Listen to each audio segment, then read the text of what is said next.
ठीक है, तो नाम देख के आपको पता चल रहा होगा बेसिक मैथमेटिक्स हम पढ़ने वाले हैं आज के इस लेक्चर में। तो आज ये फर्स्ट लेक्चर होने वाला है, तो मेरे लिए भी ये इम्पोर्टेंट है कि मैं बता दूं पहले कि ये लेक्चर जो भी प्लान किए हैं मैंने वो कैसे कैसे चलने वाले हैं। तो आप सबको पता ही होगा कि 11th क्लास के लिए मैं स्टार्ट कर रहा हूँ ये सीरीज। तो ये जो चैप्टर है बेसिक मैथमेटिक्स, ये आपके एनसीईआरटी में लिस्टेड नहीं है। एनसीईआरटी में सबसे पहला चैप्टर ये आपका नहीं है, तो ये चैप्टर मैं पढ़ा चुका हूँ। ये चैप्टर मैं पढ़ा रहा हूँ ताकि आप जब कैलकुलेशन करें फिज़िक्स, क्योंकि फिज़िक्स में कई सारी कैलकुलेशन आएगी, हर एक चैप्टर में अलग अलग कैलकुलेशन आएगी। और जो 10th तक हम साइंस वगैरह पढ़ते थे या मैथ्स पढ़ते थे, उससे डिफरेंट चीज़ें हमें इस बार फिज़िक्स में भी यूज़ करनी पड़ेगी। तो इस वजह से ये एक चैप्टर पढ़ाया जाता है। हमारे जो भी आईटी, जेईई, नीट इन सब के लिए प्रिपेयर करते हैं, उनको सबसे पहला चैप्टर बेसिक मैथमेटिक्स पढ़ाया जाता है। इसके अंदर उनके फंडामेंटल्स और जो बेसिक ट्रिक्स है वो सब बताई जाती है उनको। मैं पहले फिर से बोल रहा हूँ कि अगर कुछ नहीं पढ़ा है तो ही ये लेक्चर आपके लिए बेनिफिट होगा। अगर आपने पहले से पढ़ रखा है तो आपको इससे बेनिफिट नहीं मिलेगा। जो आपने पढ़ रखा है अपने नोट से देखिए बस। तो सबसे पहले इस चैप्टर में देखते हैं हमें देखना क्या है। तो जैसे सबसे पहला हमारा आएगा मैथमेटिकल टूल्स।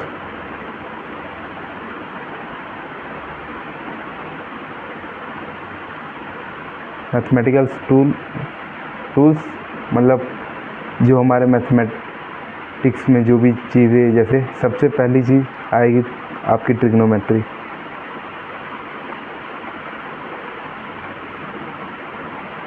तो ट्रिग्नोमेट्री का इसमें बहुत ज़्यादा यूज़ होगा। और दूसरा हमारा, हम सीधा चले जाएंगे क्वांटिटीज़, फिज़िकल क्वांटिटीज़ पे।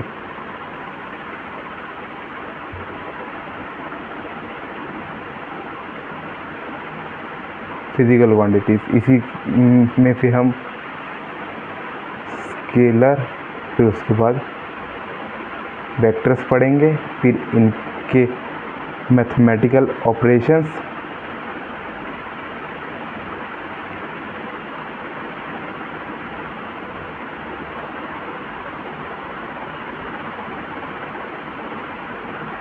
और फिर चौथा लास्ट इनके थोड़े से एप्लीकेशंस देखेंगे।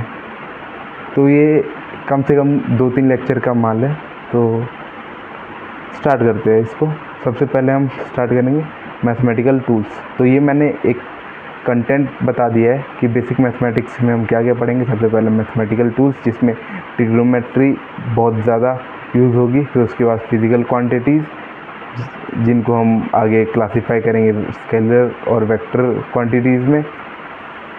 फिर उसके बाद स्केलर और वेक्टर के मैथमेटिकल ऑपरेशंस पढ़ेंगे, प्लस माइनस डिवाइड मल्टीप्लाई ये सब। फिर उसके बाद applications of scalar and vector और इनके मैथमेटिकल ऑपरेशंस के हम एप्लीकेशन पढ़ेंगे जो रियल लाइफ में हम यूज़ करते हैं। ओके, तो हमारा सबसे पहला टॉपिक होगा मैथमेटिकल टूल्स। अब मैंने तुम्हें पहले ही बता दिया कि सब मैथमेटिकल टूल्स अलग से मैं ये औजार नहीं लाऊंगा, गिलास, पेचकस, ये सब नहीं लाऊंगा। मैं तुम्हें वही सब बताऊंगा जो तुमने पिछली क्लासेस में पढ़ रखा है। तो सबसे पहले हम 10th की शुरुआत से स्टार्ट करते हैं। जब शुरुआत तो नहीं, 8वां या 9वां चैप्टर है ट्रिग्नोमेट्री।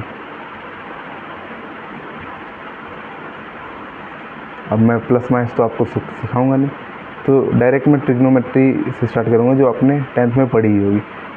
तो ट्रिग्नोमेट्री में आपने क्या पढ़ा होगा? अलग अलग रेशियोज़ पढ़े होंगे, जैसे sine theta, cos theta, tan theta, cosec theta, sec theta और कॉट थीटा। साइन थीटा क्या होता था? P/H। कॉस थीटा क्या होता था? D/H। टैन थीटा क्या होता था? P/V। या फिर इसे साइन बाय कॉस भी लिख सकते हैं। कोसेक थीटा क्या होता है? H/P। सेक थीटा क्या होता है, h/b, और कॉट थीटा क्या होता है, b/p। तो ये मतलब आपने 10th तक पढ़ा होगा ट्रिग्नोमेट्रिक रेशियोज। फिर उसके बाद आपने कुछ पढ़ा होगा कि sin 60 डिग्री की वैल्यू क्या होती है, √3/2। sin 30 डिग्री की वैल्यू क्या होती है, 1/2। tan 45 डिग्री की वैल्यू क्या होती है, 1। तो ये कुछ वैल्यू भी आपको पता होगी, मैं ये सोच के चलता हूँ। तो अगर नहीं पता है तो ठीक है, कोई बात नहीं, अब आपको तो याद करनी ही पड़ेगी। तो ठीक है, अब बदलते हैं जो हम इस क्लास में पढ़ेंगे। ये तो आपका क्या कहते हैं, आपको पहले से पता होना चाहिए थोड़ा थोड़ा सा इनके बारे में, कि ऐसा कुछ होता है। ये ट्रिग्नोमेट्रिक टेबल्स होती है जिसके अंदर हमें इनकी वैल्यू याद करनी होती है, अलग अलग एंगल पे अलग अलग ये ट्रिग्नोमेट्रिक रेशियोज़ की वैल्यू कितनी कितनी होती है। फिर ट्रिग्नोमेट्रिक रेशियोज़ का पता होना चाहिए, और ये अलग अलग एंगल पे ये वैल्यू कितनी कितनी देता है, ये सब पता होना चाहिए थोड़ा थोड़ा सा।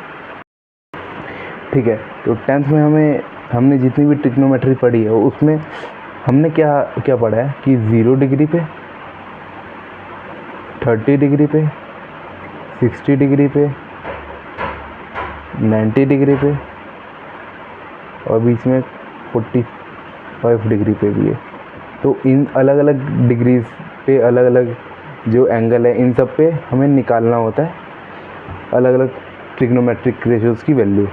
तो ये तो चलो हमने रट ही ली थी 10th में, बट अब 11th में नया क्या, 11th में नया क्या कि हमें 90 डिग्री के आगे भी इनके ट्रिग्नोमेट्रिक रेशियोज़ की वैल्यू निकालनी होती है। अब आप सोचेंगे ये कैसे निकालेंगे, तो इसी के लिए हम एक नया कॉन्सेप्ट लाते हैं। क्या, 11th क्लास में हम बताते हैं स्टूडेंट्स को कि ये जो ट्रिग्नोमेट्रिक रेशियोज़ है ना, ये ट्रिग्नोमेट्रिक रेशियोज़ जो है ये असल में पीरियोडिक इन नेचर है, पीरियोडिक इन नेचर।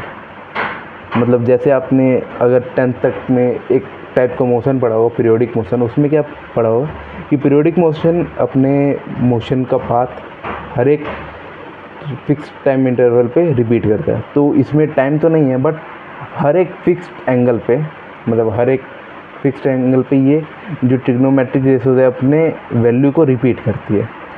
कैसे, अब हम समझते हैं इसे ग्राफ से। ये जो ग्राफ है, अब इस ग्राफ में ना ये हमारा होता है फर्स्ट क्वाड्रेंट, मिटा लेते हैं पहले।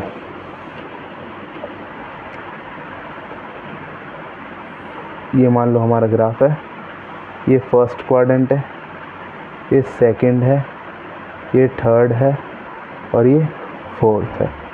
तो ये फर्स्ट सेकंड थर्ड क्वाड्रेंट है। तो इसके अंदर ना एंगल में मेज़र करते हैं। तो यहाँ से अगर हमने एक लाइन लिया और यहाँ से ये दूसरा वाला एंगल वाला हमारा लाइन जा रहा है जो थीटा है, इसको जब एनलार्ज करके देखेंगे हम, तो ये कैसे दिखेगा हमें, यहाँ दिख नहीं रहा होगा शायद, हाँ, इसको यहाँ एनलार्ज करके देखेंगे हम,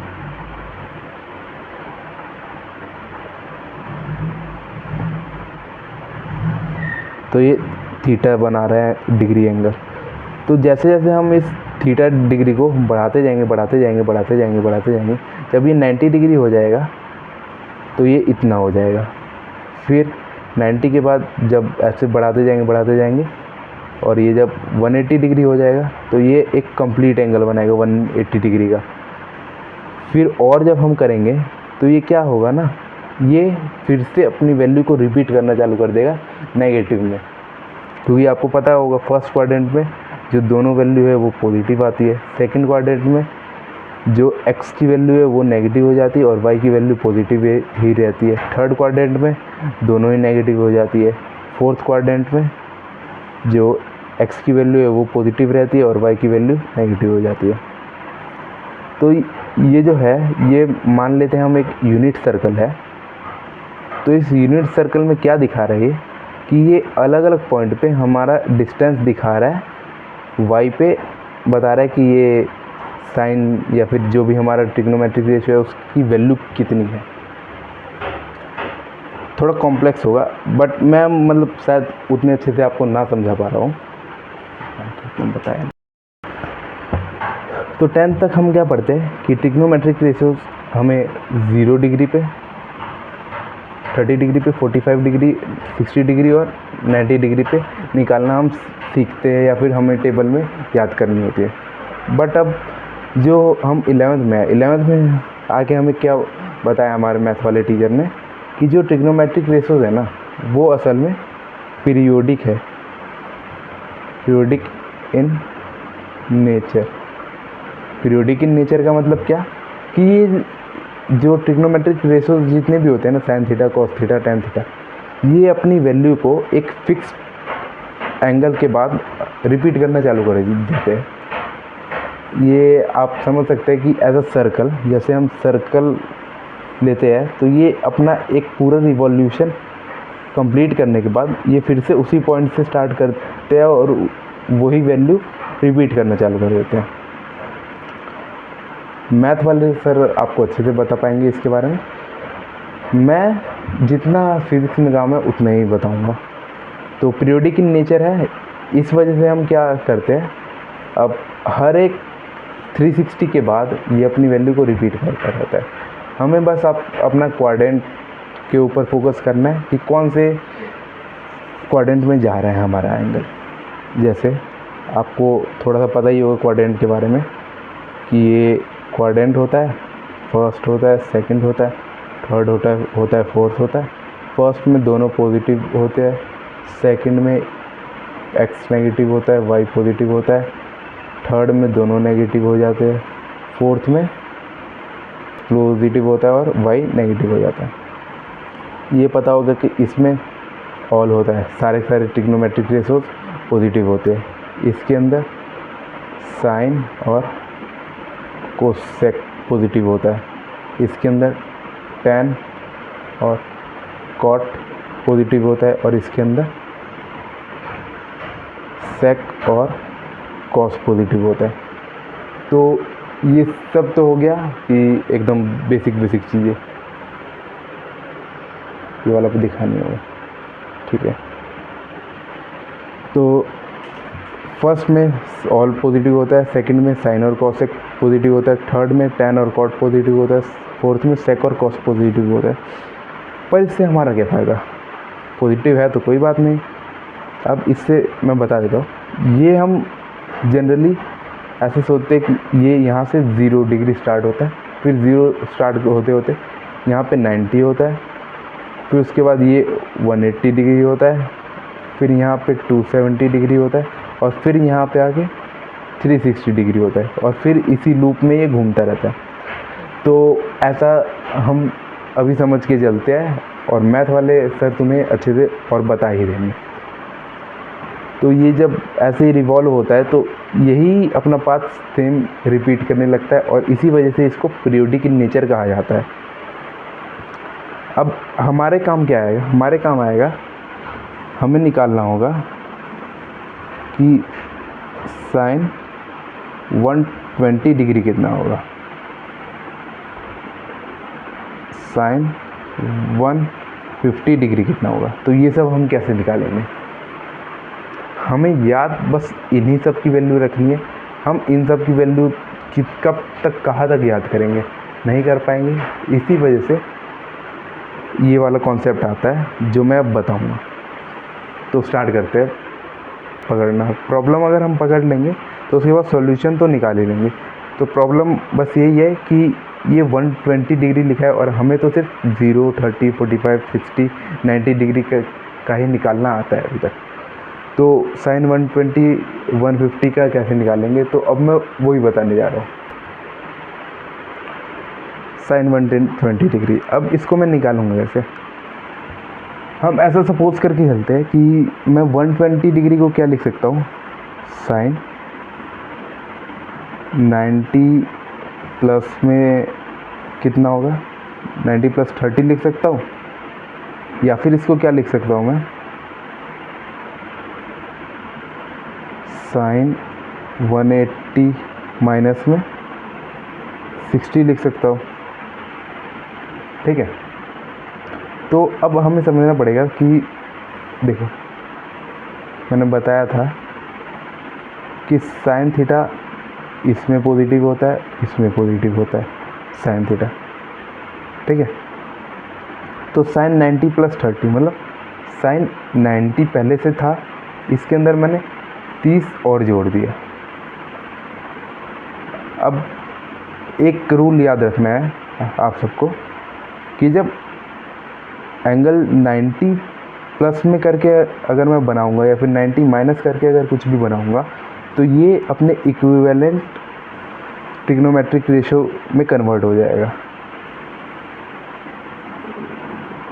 इक्विवेलेंट कन्वर्ट हो जाएगा। इक्विवेलेंट कन्वर्ट कब होगा? जब 90 में प्लस या फिर 90 में माइनस करके मैं कोई सा भी एंगल बनाऊं तो ये इक्विवेलेंट कन्वर्ट हो जाएगा। बट यही अगर 180 प्लस या 180 माइनस करके मैं बनाऊंगा तो ये इक्विवेलेंट कन्वर्ट नहीं होगा। यही मेन रूल है, इसको आप नोट कर सकते हैं।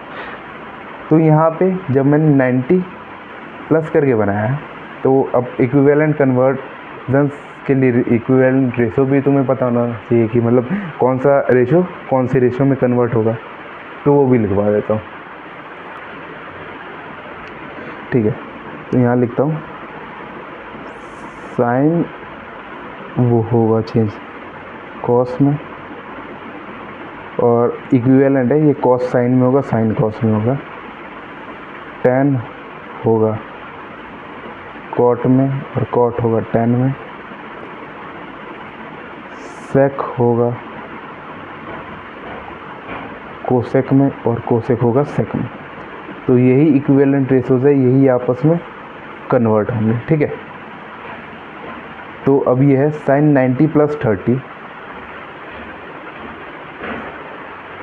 ये लिख लिया होगा सबने, तो मैं बिठा देता हूँ पहले भी, ठीक है। तो अब इस वाले को सॉल्व करते हैं। अब साइन 90 है तो ये साइन 90 कन्वर्ट होकर कॉस में बदल जाएगा, क्योंकि ये कन्वर्ट हो जाता है इसमें, क्योंकि जब 90 डिग्री में प्लस माइनस करके हम ये एंगल्स बनाते हैं तो ये कन्वर्ट हो जाता है अपने इक्विवेलेंट रेशो में। तो साइन जो एंगल है वो अपने इक्विवेलेंट कॉस में कन्वर्ट हो जाएगा, और कॉस कितना बचा हुआ है? ये 30 डिग्री। अब साइन सेकंड क्वाड्रेंट में पॉजिटिव होता है, इस वजह से साइन चेंज नहीं होगा। अब cos 30 की वैल्यू कितनी होती है? √3/2, तो आंसर में आ जाएगा √3/2। अब इसी सेम ही एंगल को ही 120 डिग्री को ही मैं क्या लिख सकता हुआ कि ये साइन 180 माइनस 60 के इक्वल है। तो अब ये क्या है? 180 प्लस माइनस करके मैंने बना रखा है, तो ये क्या हो जाएगा? साइन ही रहेगा, और ये 60 हो जाएगा, साइन 60। तो साइन 60 की वैल्यू भी कितनी होती है? √3/2। अब आप बोलेंगे कि ये प्लस माइनस नहीं लेंगे क्या? तो प्लस माइनस नहीं लेंगे, ठीक है।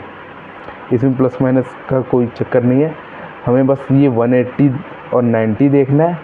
और क्या देखना है कि ये जो हमारा रेशो है इनिशियली, वो जब भी हम मतलब 90 में प्लस करेंगे या 180 में माइनस या 90 में माइनस करेंगे या 180 में प्लस करेंगे, मतलब जो भी हम करेंगे उसके बाद जिस भी क्वाड्रेंट में जा रहा है उस क्वाड्रेंट में इसकी जो वैल्यू है पॉजिटिव है या नेगेटिव है। अगर पॉजिटिव होगी तो हम एज इट इज़ रख देंगे और इसकी इक्विवेलेंट बन रहा होगा तो बना के फिर उसके बाद इसकी वैल्यू लिख देंगे। अगर नहीं हो रहा होगा तो हम एज इट इज़ इसे लिख देंगे। तो यही एक तरीका है इसको करने का, ठीक है। होप आपको अच्छा लगा होगा। अब सेकंड कॉन्सेप्ट की तरफ बढ़ते हैं, ठीक है। तो हमने फर्स्ट पार्ट पढ़ लिया कि कन्वर्जन, कि 90 प्लस थीटा डिग्री में होता है तो इक्विवेलेंट रेशो में कन्वर्ट हो जाता है, और 180 प्लस माइनस थीटा होता है तो कोई भी कन्वर्जन नहीं होता है, जैसा हमने देख लिया। ओके, तो आप सबका जो होमवर्क में क्या दे सकता हूँ कि आपको क्या करना है ना, कि साइन 90 प्लस जो अगर मैं थीटा करूँगा 90 प्लस थीटा करूँगा तो ये क्या वैल्यू देगा? तो ये पॉजिटिव वैल्यू देगा। साइन 90 माइनस थीटा करूँगा तो ये क्या वैल्यू देगा, पॉजिटिव वैल्यू देगा। तो ये सब करना है ना आप सबको। कॉस 180 प्लस थीटा क्या वैल्यू देगा, तो 180 प्लस थीटा, तो ये नेगेटिव वैल्यू देगा, तो नेगेटिव लिख दूँगा। और ऐसे ही करके सब वैल्यूज़ पे आपको पॉजिटिव या नेगेटिव बताना है कि पॉजिटिव वैल्यू देगा या नेगेटिव वैल्यू देगा। तो ये मैं शायद पोस्ट भी कर दूँ, अगर ना पोस्ट कर पाऊँ तो कोई बात नहीं। तो ये देख लीजिएगा अपने आप में, ये आप कर लीजिएगा। अब तक आपको अगर ट्रिग्नोमेट्री नहीं पढ़ी होगी अपने 11th में, बुक तो अगर खोल के देखी होगी तो आपने लिखा देखा होगा π/2 π/3 sin 6π/2 ऐसे नंबर्स देखने को मिले होंगे आपको। तो इसका मतलब क्या है, ये जो नोटेशन है π/2, इस π/2 का मतलब है 90 डिग्री, पाई का मतलब होता है 180 डिग्री। तो ये क्या होता है ना, ये वाला जो है ये तो हमारा बेसिक एंगुलर नोटेशन है, एंगल्स। और ये वाला जो π/2 पाई 6π/2 ये सब ऐसे जो नंबर लिखे होते हैं ये होता है रेडियन। आपको पता चलेगा कि जो एंगल है, एंगल का जो यूनिट हम नापते हैं वो हमेशा रेडियन में ही लेते हैं हर जगह पे। किसी भी साइंटिफिक कैलकुलेशन या फिर कुछ भी करते हैं तो हम रेडियन में ही एंगल को निकालते हैं। अब से आदत डालनी पड़ेगी कि जब भी एंगल का जिक्र होगा तो हम सबसे पहले रेडियन में उसे निकालेंगे। एंगल को एंगुलर न्यूमेरिकल फॉर्म में हम सॉल्व नहीं करेंगे आज के बाद। जब भी साइंस में या फिर किसी भी सब्जेक्ट में एंगल का कॉन्सेप्ट आएगा तो रेडियन हम सबसे पहले उसका निकालेंगे। डिग्री में एंगल को हम नहीं लिखते कभी भी। तो आज बस अभी ये मैं यही बताऊंगा कि एंगल को रेडियन में कैसे कन्वर्ट करें और रेडियन को एंगल में कैसे कन्वर्ट करें। हमें बस बेसिक सा ये याद रखना है कि यूनिटरी मेथड की जो पाई होता है हमारा,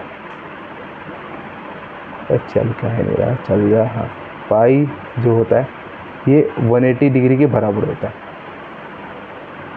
अब अगर मैं इसको क्या लिख सकता हूँ, 180 1 पाई के बराबर ऐसे लिख सकता हूँ।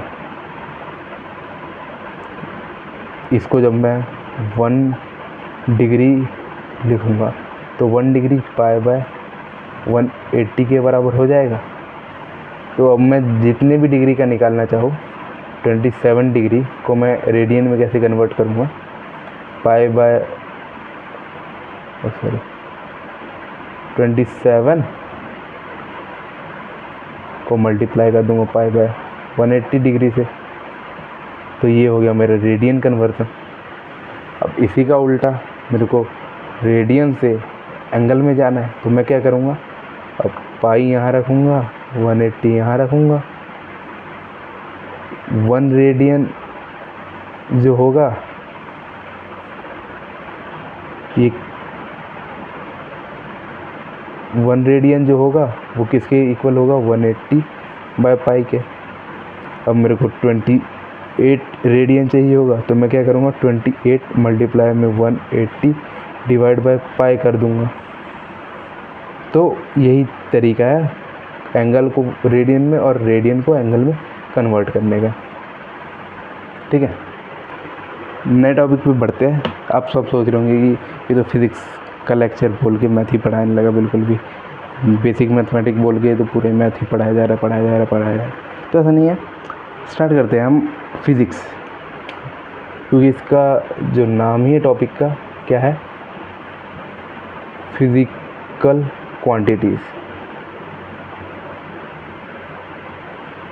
तो फिज़िकल क्वांटिटीज़ होती क्या है, मैंने खुद ही काटा, खुद ही लिखा और खुद ही काट दिया, ऐसा सोच रहे होंगे, पर नहीं, ये मिट गया है, पता नहीं क्यों। ठीक है, तो फिज़िकल क्वांटिटीज़ होती क्या है, फिज़िकल क्वांटिटीज़। अब फिज़िकल क्वांटिटीज़ से क्या मन में आता है कि क्या होती है फिज़िकल क्वांटिटी, जो हमें दिखती है, क्या जो भी क्वांटिटी हमें दिखती है उसी को फिज़िकल क्वांटिटी कहते हैं। काइंड ऑफ कह सकते हैं, बट ऐसा नहीं है।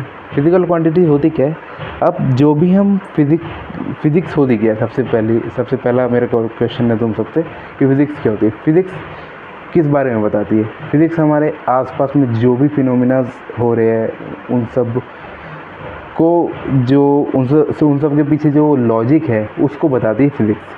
कि अगर कोई चिड़िया उड़ रही है तो वो कैसे उड़ पा रही है, कोई एयरप्लेन उड़ रहा है तो वो कैसे उड़ पा रहा है, तो यही सब बताती है फिज़िक्स। और इन्हीं सब जो कैलकुलेशन हम करते हैं, अलग अलग यूनिट्स, अलग अलग डायमेंशन, अलग अलग मैग्नीट्यूड, की को फिज़िकल क्वांटिटीज़ कहते हैं। जैसे फिज़िकल क्वांटिटीज़ जैसे फोर्स, मास, लेंथ, वॉल्यूम, ये किसी भी एक फिज़िकल बॉडीज़ की या फिर किसी भी एक ऐसी बॉडीज़ की जिसके थ्रू फिनोमेना कोई सा भी हो रहा है फिज़िकल, उन सब के अंदर अलग अलग जो फिनोमेनाज होते हैं उन सबको कैलकुलेट करने के लिए फोर्स, मास, लेंथ, वॉल्यूम, ये सब जो क्वांटिटीज़ है, इन्हीं क्वांटिटीज़ को फिज़िकल क्वांटिटीज़ कहा जाता है। तो हमारा क्या फ़ायदा है इससे, फिज़िकल क्वांटिटीज़, ये तो चलो बता दिया। तो हर काम फ़ायदे के लिए नहीं होता ना, ये भी समझो। तो फिज़िकल क्वांटिटीज़ अब दो तरीके से हमने डिवाइड कर रखी है। अब फिज़िकल क्वांटिटी ना, पहली तो होती है बेसिक या फंडामेंटल,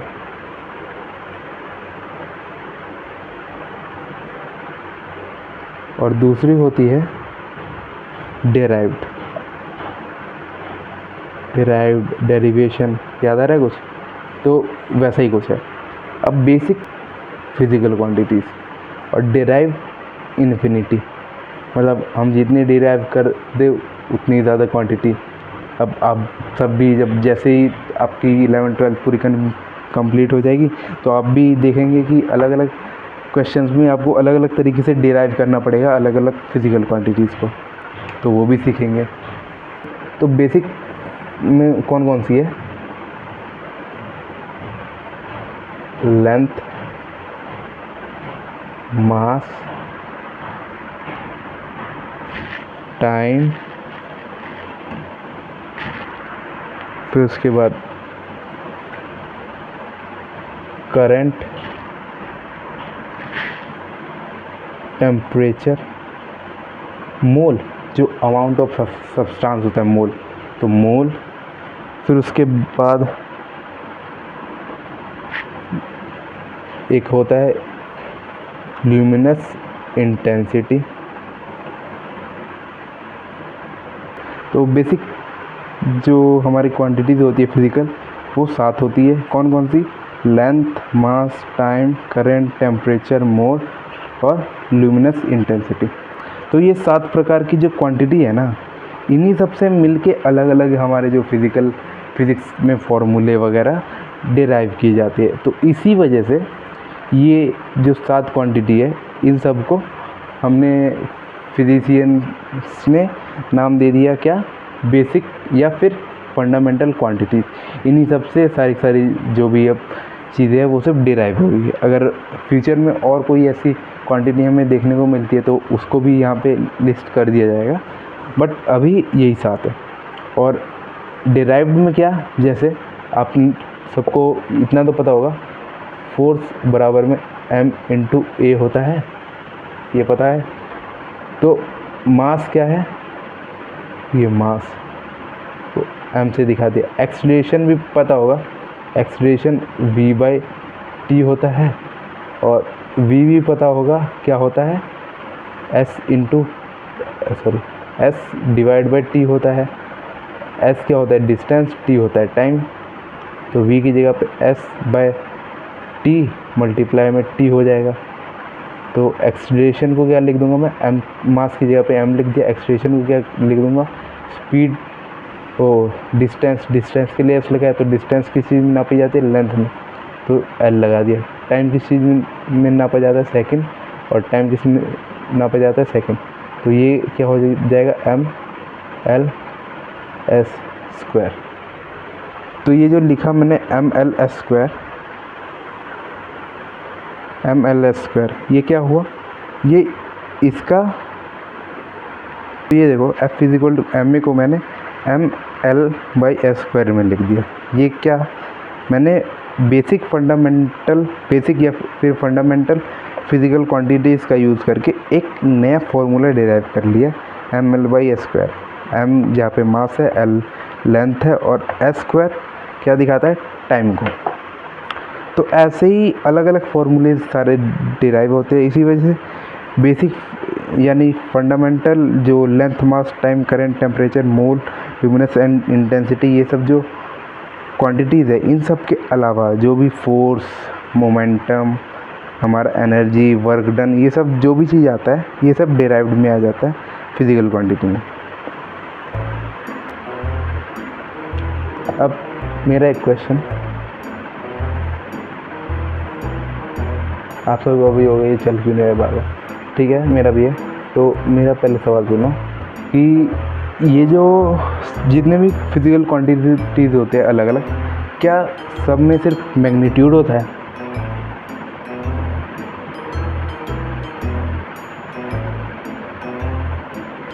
क्या सब में सिर्फ मैग्नीट्यूड ही होता है या फिर और कुछ भी चीज़ होती है? मैग्नीट्यूड का मतलब होता है न्यूमेरिकल वैल्यू, जैसे 5, 6, 7, 8, 5 मीटर, 2 मीटर, 3 मीटर। यूनिट नहीं पूछ रहा हूँ, यूनिट तो होता है ये सब में अलग अलग, बट मैग्नीट्यूड के अलावा भी क्या मेरे को कुछ डिफाइन करना होता है किसी भी फिजिकल क्वांटिटी में?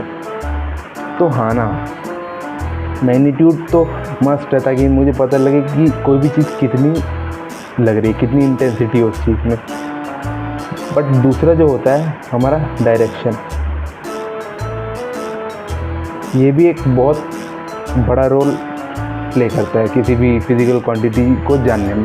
जैसे मैं बोलूँ कि एक वॉल है, एक दीवार है, अब मैं इसके ऊपर ना फोर्स लगा रहा हूँ, ठीक है। अब ये दीवार कितनी लंबी है मैं ये नहीं बता रहा, अभी मैं बस बोल रहा हूँ कि ये जो दीवार है थोड़ी मोटी सी बना देगा, ठीक है। ये दीवार है, इसके ऊपर मैं फोर्स लगा रहा हूँ, ठीक है। तो तुम क्या सोचोगे, यहाँ से लगा रहा हूँ या यहाँ से लगा रहा हूँ या ऊपर से लगा रहा हूँ या नीचे से लगा रहा हूँ, कहाँ से लगा रहा हूँ? आखिर कोई एक मेरे को डायरेक्शन भी बताना होगा कि हाँ मैं लेफ़्ट साइड से या हाँ मैं राइट साइड से लगा रहा हूँ फोर्स, या फिर ऊपर से लगा रहा हूँ या नीचे से लगा रहा हूँ। एक मेरे को डायरेक्शन भी देना होगा कि मैं कहाँ से फोर्स लगा रहा हूँ। ये तो चलो दीवार का था, तो दीवार में तो मैं कहीं से भी लगाऊँ कुछ होने वाला है नहीं। मान लो एक छोटा सा बॉक्स है,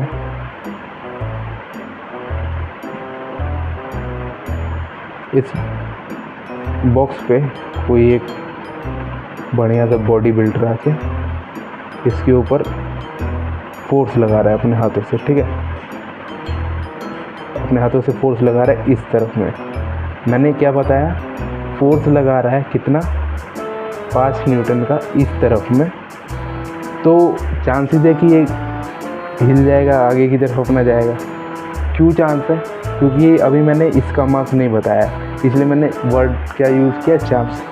अगर मैं इसका भी मास बता दूंगा और मास बताने के बाद इसका भी मेरे को पता चल जाएगा कि ये कितना फोर्स ज़मीन पे लगा रहा होगा, उसके हिसाब से मैं बता सकता हूँ कि ये बॉक्स आगे जा सकता है या नहीं, ठीक है। तो चांस है अभी कि ये 5 न्यूटन का फोर्स लगाने पे आगे चला जाए, कुछ ना कुछ वर्क हो रहा है। तो मैग्नीट्यूड और डायरेक्शन दोनों मुझे ज़रूरी होती है किसी भी फिजिकल क्वांटिटी को अच्छे से जानने के लिए। पर कुछ क्वांटिटी ऐसी नहीं है, कुछ क्वांटिटी में मुझे एक है कि हाँ बताना ही पड़ेगा कि ये कितना मैंने लगाया है फोर्स और कहाँ से लगा रहा हूँ या कहाँ पर लगा रहा हूँ फोर्स, या फिर अलग अलग फिजिकल क्वांटिटी का मैं कितना लगा रहा हूँ और किस डायरेक्शन से लगा रहा हूँ। बट कुछ ऐसी नहीं है। एक सेकंड सिनेरियो सोचते हैं,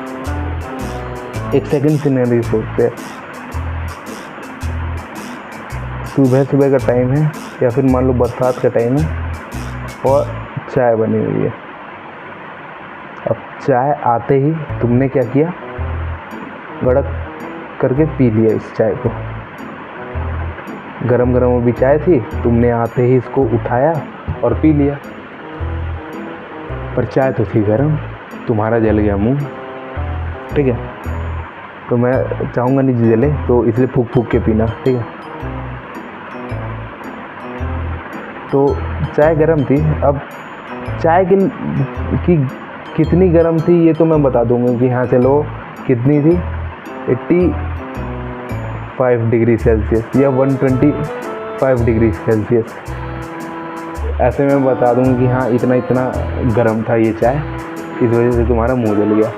क्या मैं ये बताऊँगा कि हाँ इतना डिग्री सेल्सियस और इस डायरेक्शन में गर्म था, इस वजह से मुंह जल गया, इस वाले डायरेक्शन में अगर गर्म होता तो ये कुछ नहीं होता? ऐसा कुछ मैं कह पाऊँगा कभी भी टेम्परेचर के लिए? नहीं। दूसरा केस सोचते, मान लो तुम्हें बुखार है, मान लेते हैं तुमको क्या है, बुखार है, ये सफ़ेद पट्टी लगी हुई है, खुद ही तुम हॉट हो, ठीक है, ऐसा मान लेते हैं। अब तुम्हें बुखार है तो क्या अगर डॉक्टर आएगा तुमको क्या लगाएगा, ये थर्मोमीटर लगाएगा, तो क्या वो बोलेगा कि हाँ इसको बुखार कितना है, 99 डिग्री सेल्सियस, ऐसा तो बोलेगा कि हाँ इतना डिग्री सेल्सियस तुम्हें बुखार है, ये है वो है? क्या तुम्हें इसके साथ डायरेक्शन भी देगा कि 99 डिग्री सेल्सियस नॉर्थ में इसका बुखार है, 99 डिग्री सेल्सियस साउथ में बुखार है, या वेस्ट में बुखार है, या ईस्ट में बुखार है? ऐसा नहीं बोलेगा, क्योंकि कुछ क्वांटिटी क्या होती है ना, उसको सिर्फ और सिर्फ अपने मैग्नीट्यूड से मतलब होता है, डायरेक्शन से मतलब नहीं होता। पर कुछ क्वांटिटी ऐसी भी है जिसमें मैग्नीट्यूड भी मैटर करता है और डायरेक्शन भी मैटर करता है। अब समझे कहाँ जा रहे हैं? तो थोड़ा थोड़ा शायद मैंने समझा दिया होगा कि क्या मैं अगला समझाने जा रहा हूँ। जिसको समझ आ गया ठीक है, वरना आगे मैं समझाता हूँ कि कॉन्सेप्ट क्या है। अब फिज़िकल क्वांटिटीज़ को ही ना हम दो तरीके से तोड़ते हैं। क्या मतलब? दो तरीके से डिस्टिंग्विश करते हैं।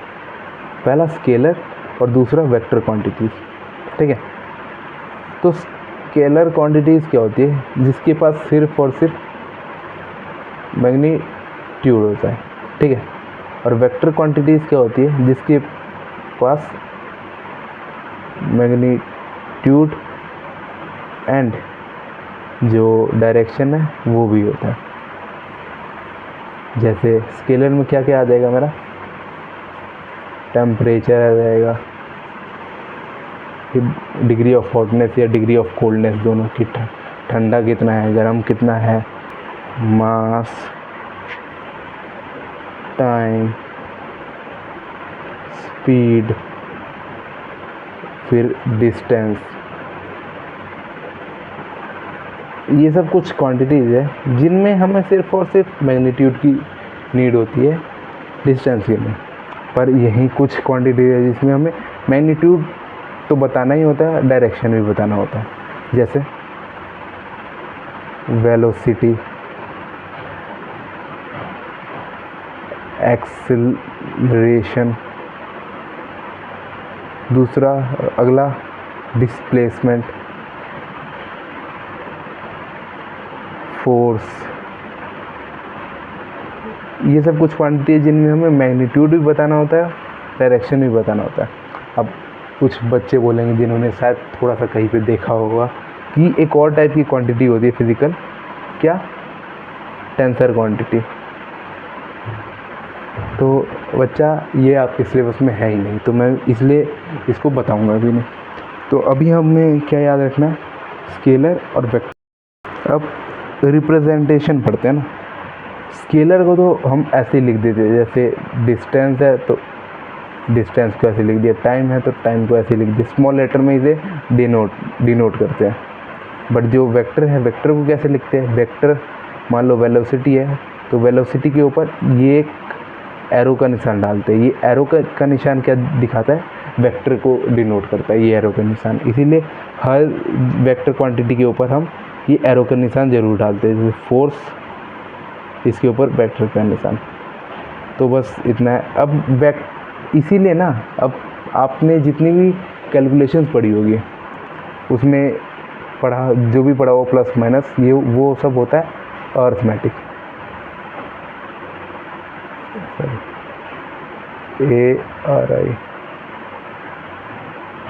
अर्थमेटिक ऑपरेशंस जो होते हैं वैलिड होते हैं स्केलर्स में। स्केलर्स में जो जितने भी हमने प्लस माइनस मल्टीप्लाई डिवाइड ये सब पढ़ रखा है पहले, वो सब वैलिड होते हैं। बट वेक्टर में वो सब वैलिड नहीं होते। मतलब मल्टीप्लाई डिवाइड तो हो सकता है, बट अगर प्लस या माइनस करना है तो इनके अलग एडिटिव या मल्टीप्लिकेटिव रूल भी इनके अलग होते हैं। हम क्या पढ़ते हैं? Vector laws of addition.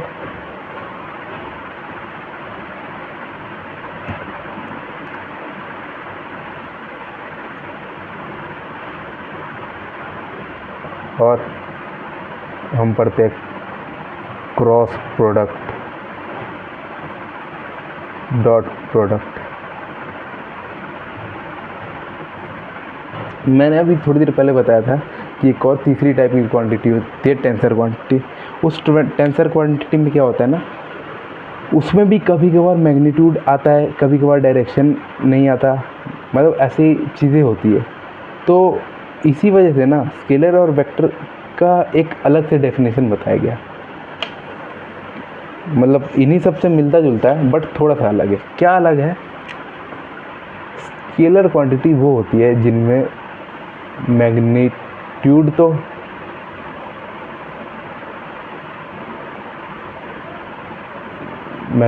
तो है बट डायरेक्शन नहीं है। और दूसरा ये जो है वेक्टर लॉज ऑफ एडिशन है, उनको फॉलो नहीं करते हैं। बट यही वेक्टर में मैग्नीट्यूड भी होता है, डायरेक्शन भी होता है, और ये वेक्टर लॉज ऑफ एडिशन को फॉलो करते हैं। और जो तीसरी टेंसर होती है उसमें मैग्नीट्यूड हो भी सकता है, नहीं भी, डायरेक्शन हो भी सकता है, नहीं भी हो भी सकता है, नहीं भी। और ये जो है वेक्टर लॉ को फॉलो कर भी सकते हैं और नहीं भी कर सकते।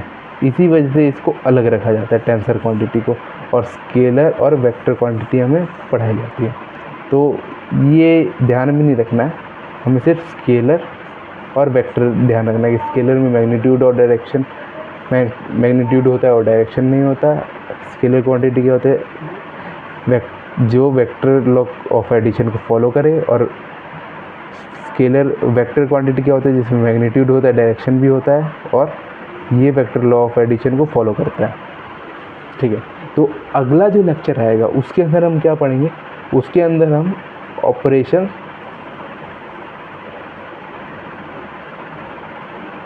ऑन वेक्टर्स पढ़ेंगे। मतलब वेक्टर का प्लस माइनस डिवाइड मल्टीप्लाई ये सब पढ़ेंगे। तो अगर वीडियो अच्छी लगे तो लाइक, सब्सक्राइब और शेयर अभी तो नहीं करोगे, बट वादा है कभी ना कभी तो करोगे बिल्कुल। फर्स्ट लेक्चर था, इस वजह से जो भी गलतियाँ हो उसको माफ़ कीजिएगा और नज़रअंदाज कीजिएगा। इसे मैं चाहता हूँ और बढ़ाना, तो सपोर्ट करना बस। Thank you.